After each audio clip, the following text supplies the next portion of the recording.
Today we're at another festival. We are at Bourbon on the banks of the Kentucky River in Frankfort. Not as big as the Kentucky Bourbon Festival, but still about 2,300 tickets sold for this event. This is my first time attending. Let's see what this thing's all about. First stop, getting here, had to come say hi to my boy Jack. You all know him from our live streams. Jack, what's the pour of the festival today? We got our double oak single barrel pick using our tobacco stave. Absolutely delicious. Yes. So it's our stave. It's our small batch. Cheers. They are small batches. We put them together. Yeah, that is good. It's not good. People filing in. We are right on the Kentucky River, which was flooded just about 5 months ago. The water, I believe, came up past these stairs. So wild just to know the power of the weather here. Here's a look right down the row. We've got True Story from Wes Henderson, who developed Angel's Envy. We've got Brothers Leaf, Four Branches, McTavish Spirits. If you don't know who Graham McTavish is, guy who was in a ton of stuff. He was in some of those Hobbit movies, but he's a big actor from the show Outlander. This is Connor. Bunch of great bourbon and whiskey here. As I mentioned, McTavish Spirits. We are with Connor and Ivy, and this is the Legacy series. Hell yeah, this is good stuff from what I've heard. You gotta try it. Yes, sir. I was hoping you were gonna be here so I could make you try it. Hi, Connor, so what's the story with the Legacy? It's a blend of 6 and 7 year bourbon whiskey. It's actually the same base distillate as the Wartooth, which I did a review on. It's a 3-barrel blend. All 3 of those barrels were finished in peated Scotch barrels. Peated Scotch barrels. I wouldn't even got that off the nose. On the nose, you're not going to get it. It's very sweet on the nose. It's like confectionery sugar. Lots of caramels, lots of just standard kind of 6-7 year bourbon notes. But on the front of the palate, you're going to get that sweetness, and then once you get to the big tobacco, it's great. Yeah, but it's not overpowering. When Graham and I we wanted it to be present, but we didn't want it to be takes you later. It's definitely there, I'll say that, but yeah, it doesn't punch me in the face like a lot of those other scotches and peated whiskey would. So, really good, man. Yeah, thank you, brother. Thank you. That's high praise coming from me. Love you, dude. Yeah, you gotta check this guy out. Connor, he's all over Instagram. Is he still doing the podcast? I'm doing the podcast sometimes. As much as I can. Who Gives a Dram is my podcast. McTavish Spirits, obviously. And we got Graham right there. There it is. He made the trip all the way over. Yeah, he's around the campus there. So you probably see him in Outlander. So that's where my girlfriend sees him. We got Chris from Only Drams. You may know this guy from that one SLB channel. Got Ben Holladay, big fan of Ben Holladay. We've got FKNG, For Kings Not Gods, and I did a review on a single barrel on the top right of your screen last year, MGP whiskey that you definitely want to try out. And I'm very impressed already with the amount of whiskey, the amount of brands, and the friendliness of the people so far. Doing well. Good. Big fan of Holladay. Hey, thank you very much. Have you had all the bourbons before? Yeah, I have. I think my favorite might be the Rickhausen Fruit Soft Red One of the Wheat. stars of the show. Yeah. Exactly. Can I interest you in another pour? Might as well go with the 6-year bottle and bond. Now we're talking. I'll take a new glass if that's okay. Oh, absolutely. Do you prefer the original bourbon or the wheated? Yeah, that's cool. Let's go the original. And are the pins up for grabs? I'm a sucker for a pin. Let's go. Thank you. And what's your name? Cheers, my name's Eric. Eric, nice to meet you. I'm Brandon. All right, so the story about Ben Holladay, 1856. Absolutely, yeah. Ben Holladay, him and his younger brother David, they actually ran a stagecoach line in the mid-1850s. Okay. During that time in the mid-1850s, Ben Holladay was actually the largest employer in the United States during that time. Oh, wow. So they were so big they decided to expand, to go west where their actual wagons were moving through. So they ended up settling on a town called Weston, Missouri, just outside of Kansas City. Okay. And the reason they chose Weston, Missouri was because in the early 1800s, Lewis and Clark went through Weston, Missouri. And they discovered and charted 7 natural limestone springs. Oh. So when those Kentucky brothers expanded their business, saw that there was limestone water there in Weston, Boston, they knew exactly what to do with that. They founded our distillery in 1856. That explains why it's so good. That's right. We still use the Lewis and Clark spring to this day on a daily operations basis. We go through 3,000 gallons of fresh limestone spring water every day. That produces 14 barrels a day. I was about to ask that. That was my next question. Absolutely. So yeah, amazing history. That still ties back here to bourbon country as well. Yeah. So if you had to pick yourself, what is your favorite of the line? Yeah, my personal favorite is going to be our soft red winter wheat with the Rickhouse variation. Hard to beat that one. High proof. The proof points will vary a little bit because we don't rotate our barrels during their aging process. So you'll have a few swings in terms of proof, but it drinks so well, especially around that 120 proof. Fantastic. I love it. Man, It was nice to meet you. You as well. Maybe a Ben Holladay whiskey weather pick? Yeah, we just might do. So we've got Buzzard's Roost, we've got Goodwood Brewing and Spirits, and some of my favorite people are over at the Larrikin tent because we're Larrikins. We've got Greg Keeley, who is a veteran of not only the U.S. but also the Australian Navy. They've got Fat Wombat, which is their vodka and gin, and they've also got some fantastic whiskey, and they just dropped a new one today, the American Light Whiskey, which is $99. Of course, their bottle and bond, fabulous. There's our guy, Greg. So, pretty decent line here at Larrikin. Whiskey Thief was just there yesterday. That's a really cool spot as well. It looks like it just keeps on going, so we're going to keep touring. Now we're going to go under the bridge. We'll call ourselves trolls right now because we're going to go to the other side of the festival and the event. Man, this thing just keeps on going. Some barrel stave artwork, if you're a fan of Blanton's, or football teams like the Chiefs, Steelers, Cowboys, etc. Boundary Oak Distillery. Monk's Road's over here. This is where there are some food trucks. Let's see what we can get into on this side of the event. VIP access, not us. Well, as I said, it just keeps on going and going and going.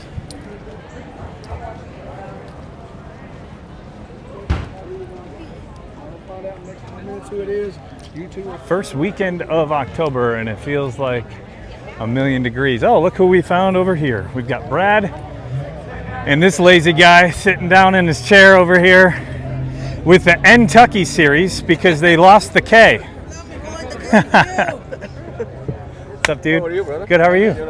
Doing well. Got 10-day bourbon, barrel craft spirits, some live music along the way. Looks like Lux Rose over here. Rivulet pecan liqueur. It's a little bit of everything. While it's bourbon on the banks, I've seen beer, I've seen food, I've seen some tequilas, I think, earlier. Old Steelhouse, we've got Lorenzo as well as Adam over here. Yellowstone, Lux Row.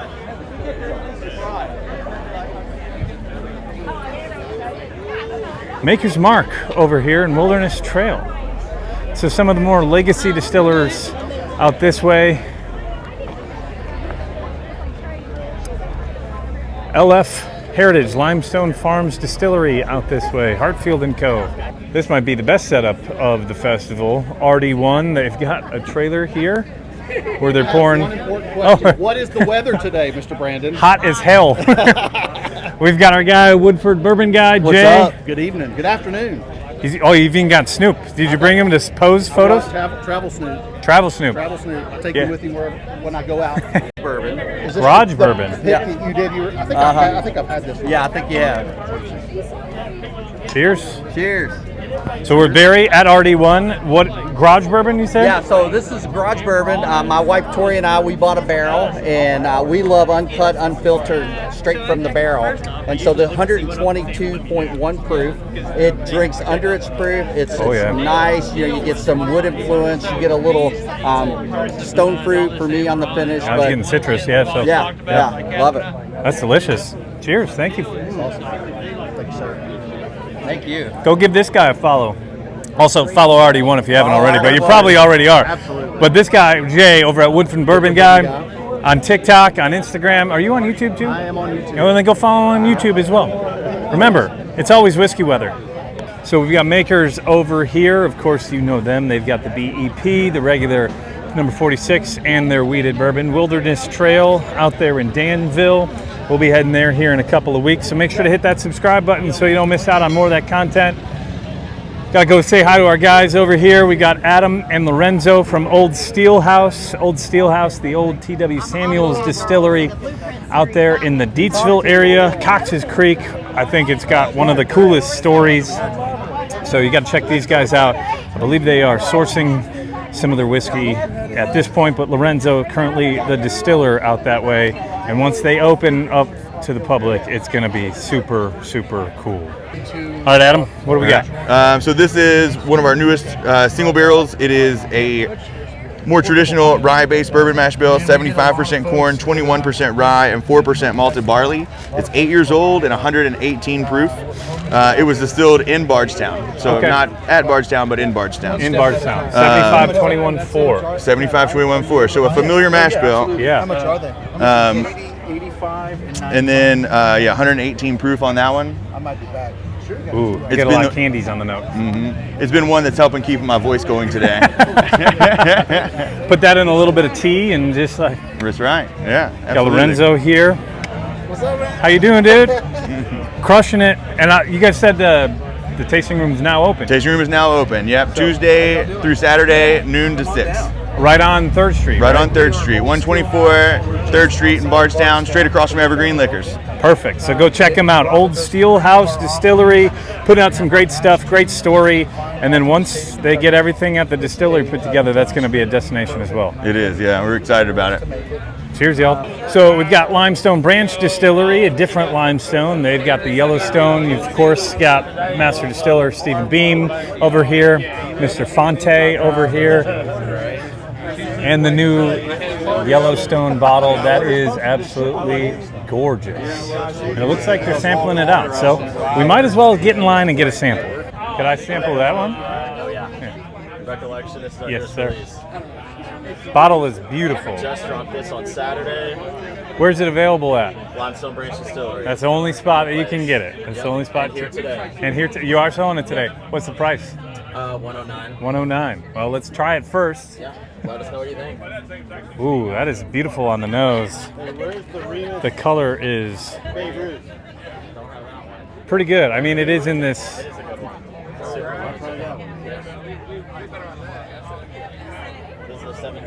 A lot of butterscotch, some caramels on that. That has a beautiful mouthfeel.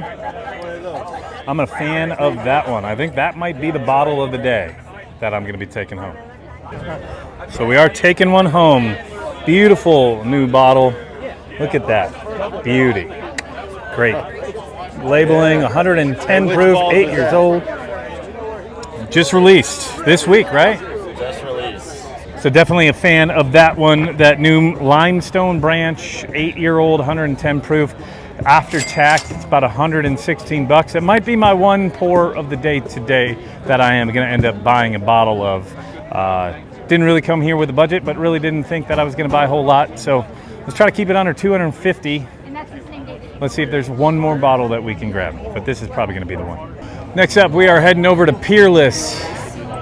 They always crush the single barrel game as well as the double oak game. And then that toasted rye has been one of the better ryes of 2025 so far. But I think we're going to do the single barrel. What do we have today? Orange vanilla wafers. How are you guys doing today? Good. How are you doing? Fantastic. Thank you much. Always do. Peerless was very good. Now we're going to head over to this small distillery. It's local. Not sure if you guys have ever heard of it, but it is called Buffalo Trace. Very up-and-coming craft distillery out of Frankfort. Angel's Envy. And they have the 2-grain bourbon as well as that peated cask rye, which I would urge you to check out. Even if you're not a fan of peated whiskey, that is a very well done bottle of whiskey from Owen Martin. Bourbon and Fire looks pretty cool. They've got a nice, cool little barrelhead horse game. 4 Roses, sampling out. What do they have here? They've got their small batch select, single barrel, regular small batch. Not necessarily as many bangers as you would find at KBF, but still a ton of different whiskey. And we've got our guy John from Castle and Key. pouring up some of the weeded cask strength, the weeded, and the rye. It's a new label on the rye. I've never seen that before.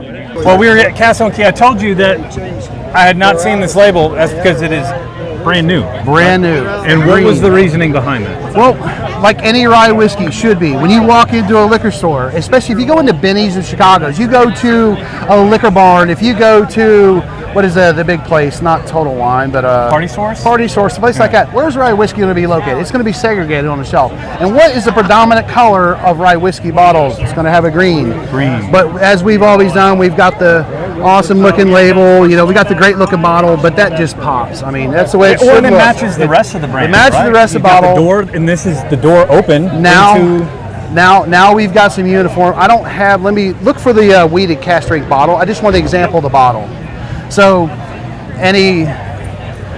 make no mistake. So yes, unfortunately we're sold out of this right now. There might be some That's good available news, at the distillery. Yeah. Is this batch 2 or batch 1? So this is the second batch that we've ever done of the cask strength weeded bourbon. Okay. Last year we did it. We debuted it here at Bourbon in the Banks, sold out just like this. This is available for a limited time at the distillery as well. But I just want people to know too, as you're looking at the bottles and you're seeing them, just because you see this red label doesn't mean anything. So if you want to look for the cask strength, make sure you look for that. Then you're going to have your proof. So that's what you're going to look for, because our standard weeded bourbon will have the red logo as well. So look for those that's going to have the cask strength. That's the one you want to get. So you'll see some laying around. So now we've got some color coding. You can easily distinguish them on a shelf. Yeah. And they're sexy as hell. Yeah. 6 years now. Full 6 years. So just like everybody else, they're chopping bourbon down. We're going the opposite direction every year. So next year, I'm hoping we'll have a standard 7 year, and then so on and so on. So yeah. So 3 years ago when you put out your first small batch, your first bourbon, I'd say some people pushed back a little bit. People what is did, different and I now don't. compared to then? I've told everybody we've changed everything from our mash bill. We've changed we've changed yeast strength. We keep playing around with that. We changed the char level. We changed the barrel entry proof. So many things have changed. We had no data point really to go off of, no jumping off point, right? Now we have data. I try to tell people, not that I'm trying to make an excuse, but you know, if you're looking at, you know, we all kind of didn't know what we were doing. We had some people that know what they're doing, but we had no data to go by, right? So now we're starting to we're compiling data from each warehouse, from where they're going to, I mean, we have a general idea. Anybody will know what warehouse is going to do what, but they're not all like that. Where that sweet spot is, right? But now we're learning where we're going to yield the best, and we're going to pull the best profiles from. And Brett and them, they're crushing it when it comes to blending now. So one thing. So many things have changed. So between the 6 year and that 3 year, what if somebody were to be coming back to Castle and Key? What's the one thing that they would notice is a difference? Wow. Well, we're putting out a lot more bourbon, I think, but I mean, one noticeably difference, I think just the complexity of the bourbon has changed. I think our standard traditional bourbon, even this one here, to me it's gotten a lot sweeter. I don't really get a lot of off flavors and stuff to it, but like I got so much bad feedback years ago about it. You were hearing some people were like, "Oh my God, it's really, really good." Some people were like, "Well, man, that was the worst shit I've ever had," right? Yeah. And I'm like, "Okay, well, come back now. Now let's see." Right? I did it just to a guy a little while ago. I said, "So, have you tried this in the past couple of years? At least come check it out. You can tell me it sucks again. If not, then next thing you know, he's buying 2 bottles." So, yeah. Well, that's what you love to hear. Give them a second chance. Castle and Key, I know they've caught some crap here over the last couple of years. Beautiful bottle, beautiful distillery, but you guys... We're always crushing on gin and vodka. Everybody knows that. We can't make enough gin. Everybody knows that. But we really hit a home run with the weeded right from the beginning. Yes, you have. We have not missed. It's always been my favorite that you guys... That bourbon, though, I'm telling you, I just pulled some samples not even a few weeks ago. I've had some 8-year Hickory Kings. I've pulled some pretty awesome stuff, and I'm like, okay, you wait. So keep Castle and Key on your radar. No pun intended. Because they're doing some great things, and if you didn't like them in the past, I think you're going to like what they're putting out now. Make sure to hit that subscribe button. Check out Castle and King. We've got Charlie. We've got John. We're here at Bourbon on the Banks. Hit that subscribe button, and we're going to go pop over to the next tent. We're going to pop over to a couple more of these spots over on this side of the bridge before we head out of town. I'm a fan of James E. Pepper, so let's go see what they have to offer today. Big fan of the decanter from the folks over at James E. Pepper. Really cool story if you don't know it. Actually, old Woodford Distillery is actually old James Pepper Distillery. They're now located in Lexington. Great spot to check out, and if you haven't had the decanter, that's a great one to try. Bro Brothers, Bluegrass Distillers. We're gonna head right back over to Larrikin and see how that American light whiskey tastes. Doing well, how are you? I know. I know. He used to do the whip. I watch his stuff. Well, thank you. Thank you. Used to. Doing well. Can I try the American light whiskey, please? Absolutely. So this is a 7-year single barrel. 7-year single barrel. 143.6. Hazmat. It does not drink like it's 143.6. It's very different. Let's see. So 143.6 is probably the highest proof thing here. Probably. Ooh. And it's the smoothest thing. Yeah? He says it's the smoothest thing here. Shocking, guys, it's shocking. So I said I wasn't going to buy a lot. I love it. Thank you. I get some heat, but I don't necessarily get the 143, that's for sure. And this only here for today, or you guys have it at the distillery, or? So we do have some there, but it's our special release today. Okay. I've only got about a dozen bottles left. So it's fine. And of course, you all know Greg from Larrikin Bourbon Company out there in Versailles. This is fabulous. You guys have more of this coming out down the road, or is this just a one-off thing for the festival? So I believe we're going to be doing more, but I can't confirm that yet. I can't confirm nor deny, but... Right. But hey, get it while it lasts. That's what's up. Cheers, brother. Hey, cheers, man. Now we just ran into Whiskey Weather Viewer, Taylor. What's up, man? Where are you from, Taylor? Frankfort, local. Frankfort, local guy. Yes, All sir. right. So what do you have here? Man, this is just a decanter bottle for it. This is a 20-year Infinity Blend Buffalo Trace, served with Hazmat, and inside of a coffee barrel from the old coffee shop that used to run here. You see the darkness? You see how That's like tar, man. How long have you been doing this? Man, I've been doing the bourbon for about 10 years, man. Yeah. I'm really into the past 5. Yeah. What's your go-to? Obviously, you said Buffalo Trace. You're living in town, but what's your go-to? See, that's the funny thing. I give organic tours around town. Here locally downtown. I love Casey Jones. Have you been to Casey yet? They're right there, right across from me. So we're going to go there here in a second. Let's do it, man. But what I'm saying is Casey Jones, small craft distiller. Hopkinsville, hot still, really nice stuff, man. Then Holladay. I love local source stuff. You know what I'm saying? It's not the big names. I love putting out those. Yes, sir. Well, we're going to have to give that a try. You just poured me up some, so let's see how it tastes. You said this was in a coffee barrel? Because in coffee barrels, you're going to get a lot of fruits, a lot of chocolate, a lot of toffee, a lot of cherry, a lot of grape. It's a lot of goodness, and flirting with Hazmat. That's pretty gritty, too. That's good. It's got a craft feel to it. But I can definitely pull the Buffalo Trace grapiness through, too. Absolutely. Yeah, good stuff. Nice to meet you, Taylor. Gee, thank you so much, man. Got Casey Jones over here, MB rolling. But I need to head on over to Burton James because I missed them at KBF. It was Allie's favorite, and that's where we need to go. We are at Burton James with Sean. Sean, tell us a little bit about Burton James Whiskey and what it's all about. Okay, yeah. Well, this is Burton James here on the hang tags. He's my great-grandfather. He played baseball. He played from 1908 to 1911. He played mostly in the Southeastern League or the Texas League, and mostly in Waco, Texas. So the Waco Navigators. So kind of keeping with the baseball, it's the Burton James Uniquely American Whiskey. For the whiskeys, they're blends of different whiskeys. And keeping with the baseball theme, we have the blend information on the back of every hang tag. Kind of like a baseball card. Kind of like a baseball card. So the stats are right here. For batch 5, it's a blend of 3 different bourbons, a rye whiskey and a light whiskey. So it starts out nice and sweet, ends with a little bit of a rye profile. This one is batch 2 of our Burton James bourbon. It's a 5-barrel blend of 3 different bourbons, 105 proof, 7 to 9 years old. And then these are 2 single-barrel wheated bourbons. They're both 10 years old. They're at barrel proof. Barrel 100 is 111 proof, and barrel 101 is 107 proof. So they're 51% corn, 45% wheat, 4% malted barley.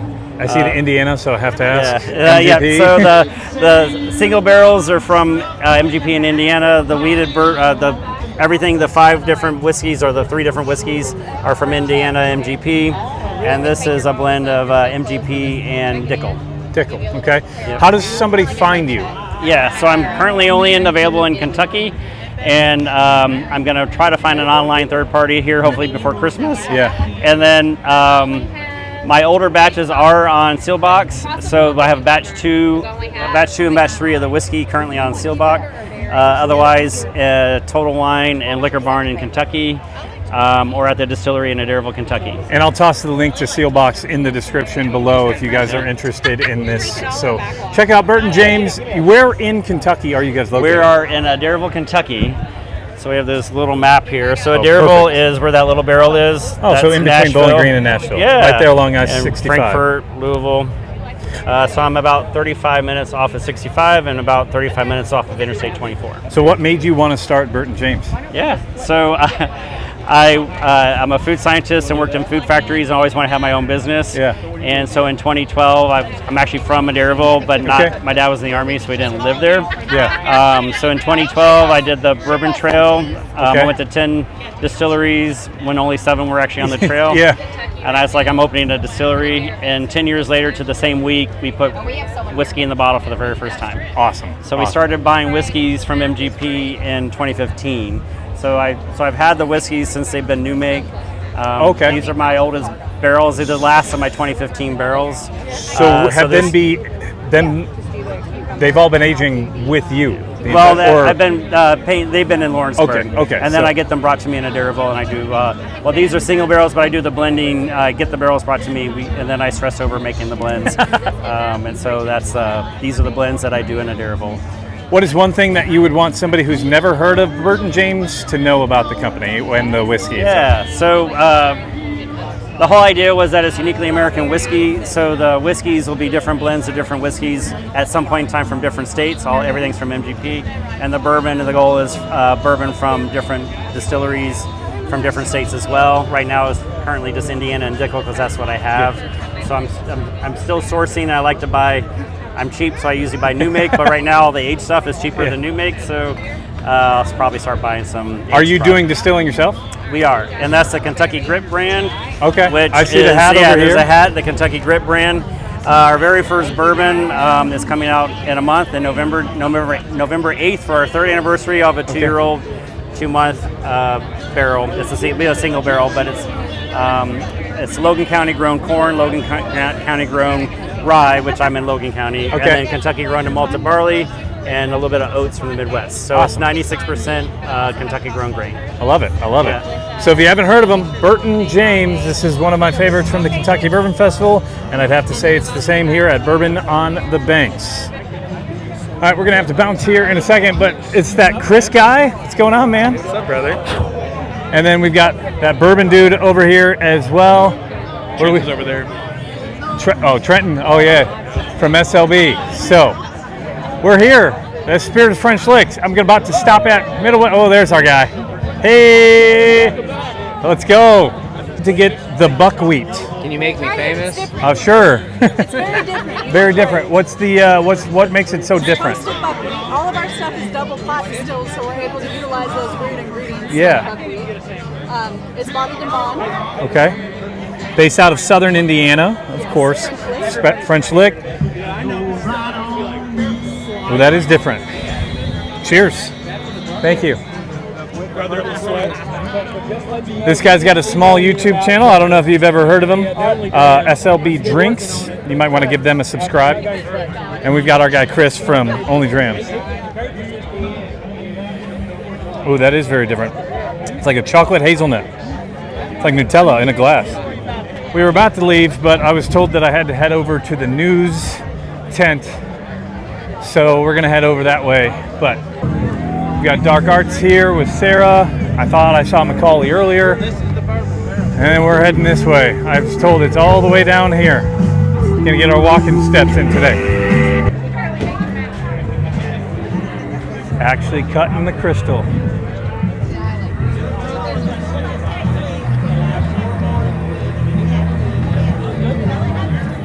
Last Cut Crystal, they're putting out some amazing stuff if you're a fan of custom glassware. What's going on, man? How you doing? Good, how are you doing? Doing well. Keep up the good work, brother. So we are at New Era Whiskey and Spirits with Zane, and this is a 12-year hazmat. 12-year, 143.4 proof. Look at the color on that bottle. That thing is dark. 11 bottle yield. Oh, that's fabulous. What's the mash bill on this? 75-21-4. Out of Bardstown, I assume? Correct. So you can make a guess on where that one's coming from. Oh, that is beautiful. Cheers. Thank you, sir. I'm Brandon, by the way. Corey, Nice to meet you.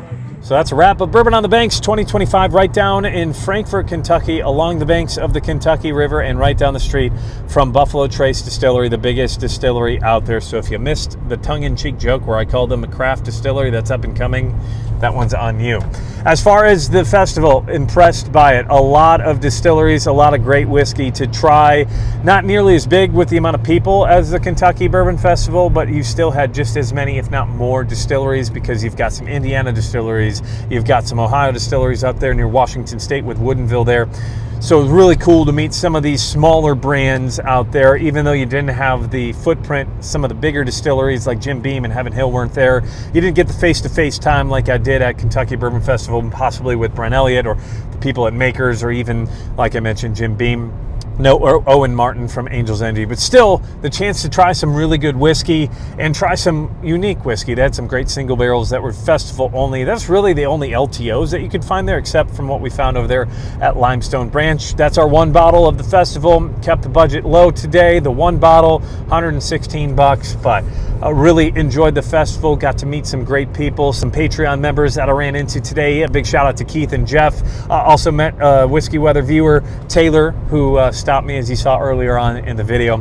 But if you want to become part of the Storm Chaser Network, which is what I call my YouTube and Patreon members, join in with that link below down in the description, or hit that join button. That is what I call my Patreon members, the Storm Chaser Network. They get first access to barrel picks. They get first access to some of my videos. They get some exclusive videos, as well as some Patreon only merch and memorabilia.